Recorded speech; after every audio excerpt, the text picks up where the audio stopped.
दोस्तों, अगर आप बाज़ार में अपना पैसा इन्वेस्ट करना चाहते हैं तो अभी जुड़े एंजल ब्रोकिंग के साथ में, क्योंकि यहाँ आपको मिलती है एक अच्छी एडवाइस और भरोसेमंद सर्विस। और यहाँ अकाउंट ओपन करना भी है बिल्कुल फ्री ऑफ कॉस्ट। तो आज ही जुड़े एंजल ब्रोकिंग के साथ में। अकाउंट ओपनिंग लिंक डिस्क्रिप्शन में है। आज ही अपना अकाउंट ओपन कराएं। की शुरुआत होते हुए दिखाई पड़ी और जो गिरावट थी जो फर्स्ट हाफ में देखने को मिल रही थी उसको एक रेंज बाउंड मार्केट ने ट्रेड किया और सेकंड हाफ तक आते आते एक स्ट्रॉन्ग शॉर्ट कवरिंग मार्केट्स में बनते हुए दिखाई पड़ी, स्पेशली निफ्टी बैंक में जो कि आज ड्राइविंग सीट पर था। बढ़िया नंबर आए केनरा बैंक के, जिससे सपोर्ट शुरुआत हुई 12 बजे के आसपास से नंबर आया। उसके बाद एसबीआई ने उसे लीड किया और धीरे धीरे पूरे बैंकिंग बास्केट में तेजी आते हुए दिखाई पड़ी। उसके बाद वो तेजी फॉलो अप हुई ऑटो स्पेस में और एक स्ट्रॉन्ग शॉर्ट कवरिंग मारुति ऐसे शेयरों में देखने को मिली, जिसका भी इंपैक्ट रहा दिन के ऊपरी स्तरों बंद हुए।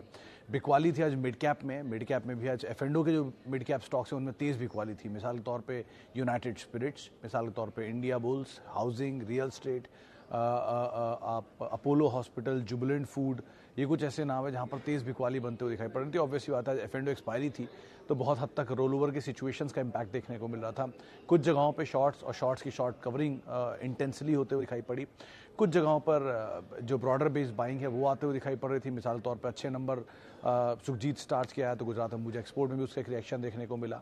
अलग अलग स्टॉक स्पेसिफिक मूव मार्केट में थे। शुगर तेजी में था, टेक्सटाइल तेजी में था, सिलेक्टिव शेयरों में खरीदारी थी तो सिलेक्टिव सेक्टर्स का कामकाज करते हुए दिखाई पड़ रहा था। लेकिन हाँ, आज का जो पूरा मार्केट का मूव है वो आप कह सकते हैं शॉर्ट कवरिंग के दम पर ही लोअर लेवल से रिकवरी आते हुए दिखाई पड़ी और बहुत कुछ कोई फायरवर्क मार्केट में नहीं है, बहुत कोई स्ट्रेंथ मार्केट में नहीं देखने को मिल रही थी।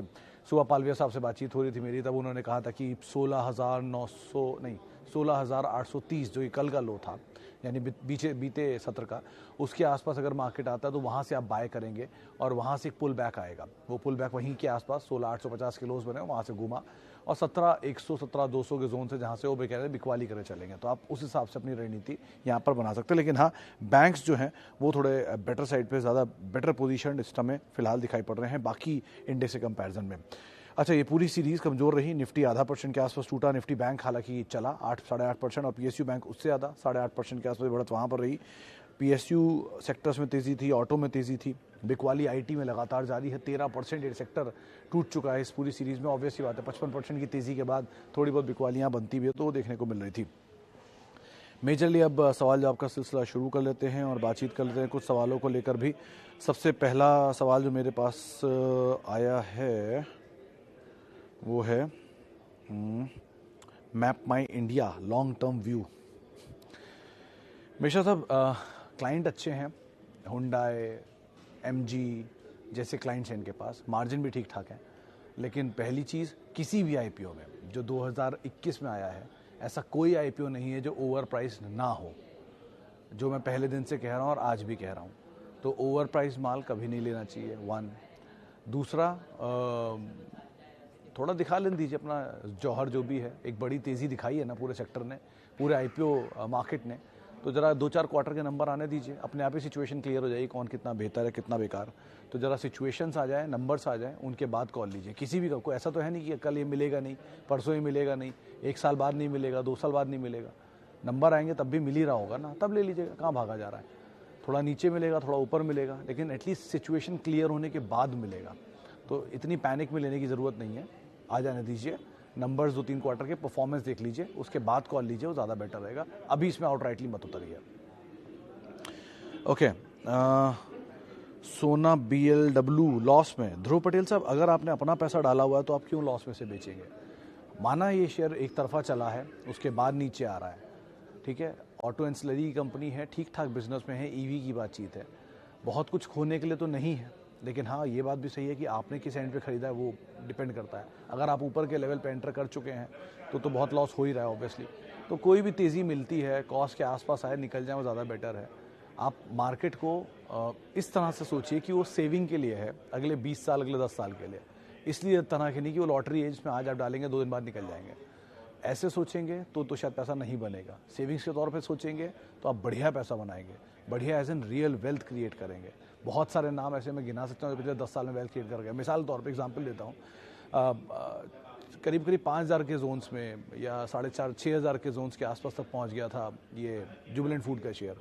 आज 3300-3400 आ गया है, तो आज गिरा हुआ है। मैं मानता हूँ कि बात की वो 4,500 से टूट के 3300 आ गया, बहुत लॉस हो रहा होगा। लेकिन अगर आप इसको दूसरी साइड देखेंगे तो इस डिकेड का सबसे ज़्यादा चलने वाला आईपीओ है वो 150 रुपये का शेयर आज आपके सामने 3300 रुपये का है, तो वहाँ से 20 गुना भी हो चुका है। तो डिपेंड आप किस साइड और किस तरह से सोच रहे हैं, उस तरह से आप इसके ऊपर कॉल लीजिए, वो ज़्यादा बेटर रहेगा। ओके, आगे बढ़ते हैं। अदानी विल्मर के ऊपर सर, अदानी विल्मर पे अभी मैं एक नोट पढ़ रहा था, वो तो सब्सक्राइब की राय दे रहे हैं। मेजरली केआर चौकसी की तरफ से सब्सक्राइब की राय है। 2-3 और सिक्योरिटीज़ को मैंने पढ़ा जिनकी रिपोर्ट्स, वो भी मेजरली इसमें खरीदारी की राय दे रहे हैं। रीज़न है फूड बिजनेस में है, अदानी ग्रुप का स्टॉक है, तो वैल्यूएशन महंगे हैं। यहाँ पर भी ये ध्यान रखिएगा, 1 रुपये का फेस वैल्यू का शेयर 218 में मिल रहा है, मतलब अगर आप 10 रुपये फेस वैल्यू करेंगे तो 2100 रुपये का शेयर है। तो उस हिसाब से आप इसमें कॉल लीजिएगा, क्योंकि इस समय फैंसी अदानी ग्रुप, तो ऑब्वियसली बात है बाजार तेज़ी मान रहा है उसको। लेकिन अगर आप धंधे को पढ़ना चाहेंगे, मुनाफे को पढ़ना चाहेंगे, तो ये मीडियम टर्म के हिसाब से सोचिएगा, और नंबर देखने के बाद ही कॉल ली जाती है आमतौर पे। लेकिन सब्सक्राइब करने के लिए, मतलब लिस्टिंग के लिए आप ज़रूर खेल सकते हैं यहाँ पे, अगर मिल जाता है तो बड़ी बात है। अच्छा, यूनाइटेड स्पिरिट्स 855 सर, आप होल्ड कर सकते हैं, इसमें कोई दिक्कत नहीं है। इस क्वार्टर में कंपनी ने खुद बोला है कि अपनी डेट को ईज आउट कर रहे हैं। 2 चीज़ें जो बहुत उम्मीदें हैं यूनाइटेड स्पिरिट्स से, एक तो पहली चीज़, ये दुनिया की सबसे बड़ी लिकर कंपनी है, डियाजियो जो है उनकी सब्सिडरी है, और अब तो प्रेस रिलीज में भी लिख के आने लग गया डियाजियो इंडिया, तो नाम भी बहुत जल्दी शायद चेंज हो जाए। एनीवेज, तो United Spirits cash flow strong है, डेट रिड्यूस कर रहे हैं, नाम बदल सकते हैं कभी भी इसका, ये 3। चौथा, डीलिस्टिंग कैंडिडेट है। 5वां, कभी भी डिविडेंड दे सकता है। अगर ये 4-5 चीज़ें इसके साथ होती हैं तो सिचुएशन बहुत अलग होगी। यूनाइटेड स्पिरिट्स भी उनमें से एक शेयर है जो बहुत सस्ता होता था, लिकर बैन के टाइम से लेके अब तक ये 150 रुपये का शेयर 200 रुपये, 300 रुपये 900 रुपये पहुँच गया है। तो थोड़ा महंगे साइड पे ज़रूर है, लेकिन ऑब्वियसली फिर प्रीमियम कमांड करता है, 75% मार्केट शेयर ओन करता है प्रीमियम सेगमेंट में, तो कंपनी होल्ड करने लायक है। लेकिन सालों आपको देने पड़े तो ज़्यादा बेटर रहेगा। 2-4 दिन, 5 दिन, हफ्ते भर के हिसाब से सोचेंगे आप तो कभी इसमें पैसे नहीं बनेंगे। बेटर लॉन्ग टर्म सिनेरियो में रखिए इसे। आप लिकर की 2 मेजर कंपनियां ही हैं इंडिया में, जिसमें एक United Spirits and Radico Khaitan है। बियर भी इकलौती कंपनी है यूनाइटेड ब्रिवरीज। तो ये 3-4 कंपनियों को तो आप एटलीस्ट अपने पास रख सकते हो। मतलब यूनाइटेड ब्रिवरीज के अलावा भी और कंपनियां, लेकिन मेजर डोमिनेंट प्लेयर जो है वो यूनाइटेड ब्रिवरीज, तो आप अकॉर्डिंगली यहाँ पर कॉल ले सकते हैं। अच्छा, अदानी विल्मर में बातचीत कर चुके हैं। Happiest mind and Sonam, BMW, Pranav साहब दोनों एक तरफा चले भी तो हैं। आप इनके पुराने चार्ट उठा के देख लीजिए, 6 महीने की कितनी तेज़ी रफ्तार आई थी दोनों में। IPO के बाद आप भूल गए कि हैप्पीएस्ट माइंड 300 रुपये का शेयर 1500 रुपये हो गया। 5 गुना चलने के बाद अगर नीचे आ भी रहा है तो क्या दिक्कत है सर? बाजार में इस समय ऐसा कुछ भी नहीं है जिसको आप ये मान लें कि सस्ता है। हीरो मोटो का अब सस्ता था कुछ दिन पहले, चल गया, अब 52 वीक्स हाई से शायद 20-25% दूर है। तो जो चीज़ सस्ती है उसको बाजार वैल्यू देता है, और जो चीज़ महंगी है उसको बाजार सजा देता है। सजा मिल रही है, ठीक है, कोई दिक्कत नहीं, कभी सस्ते होंगे तब आप ले लीजिएगा। आज नहीं तो कल अगर धंधा है, प्रॉफिट आ रहा है, रेवेन्यू हो रहा है, तो कंपनी में क्या दिक्कत है? फिर तो आप बने ही रह सकते हैं ना। ऐसी कंपनी जिनमें प्रॉफिट नहीं है, उन तक क्यों इतनी बाजार वैल्यू दे रहा था, उनको ईज आउट कर दिया बाजार ने। अब पेटीएम, जोमेटो, नाइका, ऐसे बहुत सारे नाम हैं जिनमें ओवर वैल्यू थे, ईज आउट हो रहे हैं। अगर आप अंडर वैल्यूड शेयरों को ढूंढेंगे तो मिलेंगे आपको, ढेरों नाम मिलते हैं आज भी, लेकिन ओवर वैल्यूड शेयर जो थे उनको तो ईज आउट होना ही था। तो अगर आप अपर एंड पर हैं तो इसका मतलब ये थोड़ी ना है कि शेयर खराब हो गया, शेयर अच्छा है, आप थोड़े अपर एंड पर हैं, आने दीजिए नीचे, वहाँ ले लीजिएगा, एवरेज कर लीजिएगा, क्या दिक्कत है? कंपनी बंद तो नहीं हो रही ना। उस हिसाब से आप कॉल लीजिए, वो ज़्यादा बेटर है। बिजनेस पढ़िए, धंधा पढ़िए। IT वैसे भी टूट रहा है, और हैप्पीएस्ट माइंड उसमें सबसे बड़ा आउट परफॉर्मर था, थोड़ा नीचे आ भी जाएगा तो क्या दिक्कत है? ओके, कर सकते हैं विनोद जी, आप तीनों में बाय कर सकते हैं, यूनाइटेड स्पिरिट्स में भी, टाटा कम्युनिकेशन में भी, TCS में भी। TCS में 15% अपसाइड तो बायबैक से वैसे ही मिल रहा है। 44 शेयर अगर आप मोटा मोटा लेते हैं तो आप बायबैक में टेंडर करने के लिए एलिजिबल हो जाते हैं। ये calculation back of the envelope है। तो पहली चीज़ TCS हो तो आप वैसे भी रख सकते हैं, हर साल 30 रुपये डिविडेंड देता है, तो वो तो कहीं जा ही नहीं रहा। आराम से आपको प्रोग्रेसिव डिविडेंड है, 21 था, 28 हुआ, 29 हुआ, 30 हुआ, प्रोग्रेसिव डिविडेंड भी मिल रहा है, और बायबैक भी कर रही है कंपनी। देश की सबसे बड़ी IT कंपनी है, टाटा का ज्वेल है, और क्या चाहिए इससे ज़्यादा? आप आराम से उसको तो ले ही सकते हैं। टाटा कम्युनिकेशन 1270 में फंड की सेलिंग हुई थी, उस दाम के आसपास मिल रहा है, वहाँ पर भी आप उसमें खरीदारी कर सकते हो। यूनाइटेड स्पिरिट्स तो ऑब्वियसली बात है, लार्जेस्ट लिकर कंपनी है वर्ल्ड की, तो उसमें भाव नीचे आ सकता है एक बार को, लेकिन कंपनी में कोई खराबी नहीं है तीनों में। ओके, इन्फोसिस एशियन पेंट में सर ज़्यादा बेटर सिचुएशन एशियन पेंट की है। इन्फोसिस वैसे टूट भी बहुत रहा है, तो थोड़ा अपर एंड पर है अभी भी इन्फोसिस, थोड़ा ईज आउट होने दीजिए, क्योंकि अभी IT में सबसे सेफ बेट TCS है लार्ज कैप में, क्योंकि वो बाकी IT peers के कंपैरिजन में सस्ते दाम पर भी है और बायबैक का सपोर्ट भी है, तो वो टूटने ही देगा बहुत उसे। इसलिए इन्फोसिस से बेटर आप TCS में चले जाएं, और एशियन पेंट को आप, मतलब ये कोई भी share, Infosys, Asian, Pidilite, Tata communication, United Spirits, जो भी आप ले रहे हैं, सब SIP वे में लीजिए। SIP वे हर ब्रोकर के पास होता है, अच्छे ब्रोकर्स के पास। आप उसको क्यों नहीं इस्तेमाल करते हैं? हर महीने, हर हफ्ते, हर 5 दिन में, हर 10 दिन में, हर 15 दिन में थोड़े थोड़े शेयर लेते रहिए। भाव जो भी हो वो अपने आप धीरे धीरे करके नीचे ले ही आएगा उसे। SIP वे में शेयर लीजिए, अच्छी कंपनी है तो बंद नहीं होगी। इस तरह के धंधे को आप 20 साल के लिए रखिए, बढ़िया पैसा बनता है, लेकिन समय दीजिए। एटलीस्ट एक पैनिक भी नहीं हुआ है बाजार में, थोड़ी बहुत गिरावट आई है, उसमें इतना घबराने वाली सिचुएशन अभी नहीं बनी है। अभी तो रियल पैनिक, रियल सेलिंग आएगी मार्केट में, तब क्या होगा, तो उस हिसाब से आप बाजार को देखिएगा।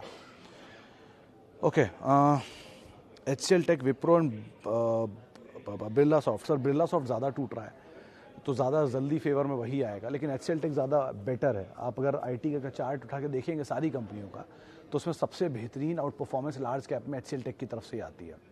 कंपनी ये भी अच्छी है, बिरला सॉफ्ट भी अच्छा है, दोनों अच्छी हैं। लार्ज कैप में वो, मिड कैप में वो, तो आपकी चॉइस है आप कौन सा लेना चाह रहे हैं। लेकिन सबसे फेवरेबल बेट जो है वो फिलहाल TCS है IT में, क्योंकि उसमें बायबैक का सपोर्ट है। 4500 पर कंपनी खुद बायबैक कर रही है, 3700-3800 शेयर घूम रहा है, तो 600-700 रुपये तो आपको वैसी कंपनी दे रही है कि आप इस दाम पर हमें ही टेंडर कर दीजिए। तो वो एक आपको पुश मिला हुआ, सपोर्ट मिला हुआ है, लेकिन इस केस में वो सपोर्ट नहीं है, तो इसलिए ज़्यादा फॉल है। और ऑब्वियसली ज़्यादा जो ज़्यादा चला है वो ज़्यादा पिटेगा भी, इसीलिए L&T infotech, L&T take, Mindtree, Coforge और ये सब इतना तेज़ी से नीचे आ रहे हैं। तो थोड़ा नीचे आने दीजिए, कोई बात नहीं, लेकिन आप ऐड कर सकते हैं। कंपनियों में बुराई नहीं है, दाम थोड़े महंगे हो गए हैं। इस करेक्शन में कौन सा स्टॉक्स लॉन्ग टर्म के लिए सही है? सर करेक्शन हो या ना हो हर्षद साहब, हमेशा उन कंपनियों को लीजिए जिनकी डोमिनेंस या मोनोपोलीज है। ये पहले ही बोला है, अभी भी बोला और आगे ही बोलूँगा।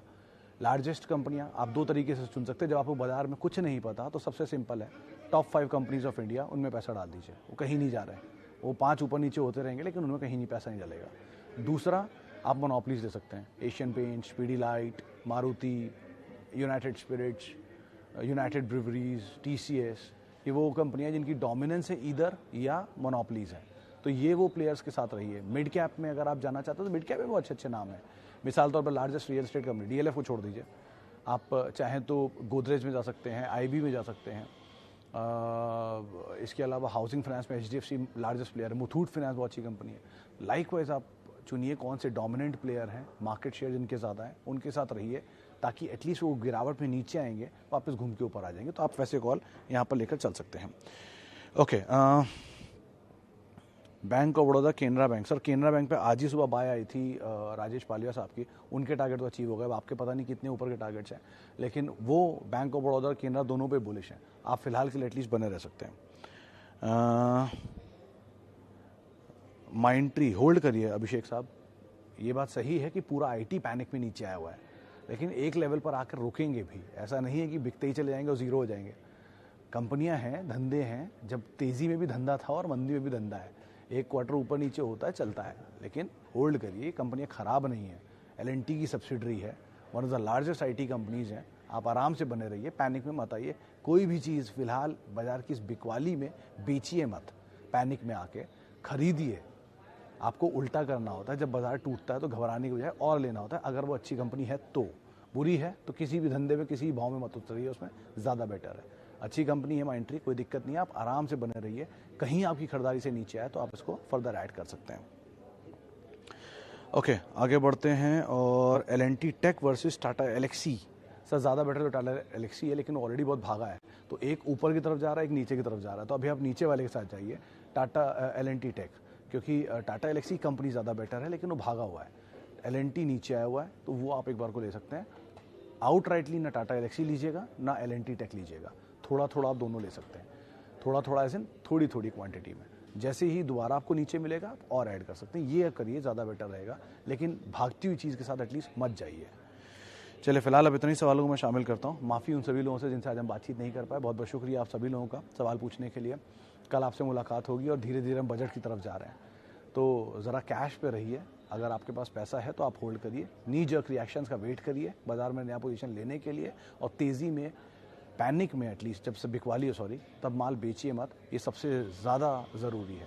पैनिक में मत आइए, माल मत बेचिए, रुकिए, संभलिए, देखिए नंबर्स, फिर कॉल लीजिए, ज़्यादा बेटर रहेगा। आप मेरे साथ जुड़ सकते हैं, @सुमित रिसर्च मेरा ट्विटर हैंडल है। नमस्कार।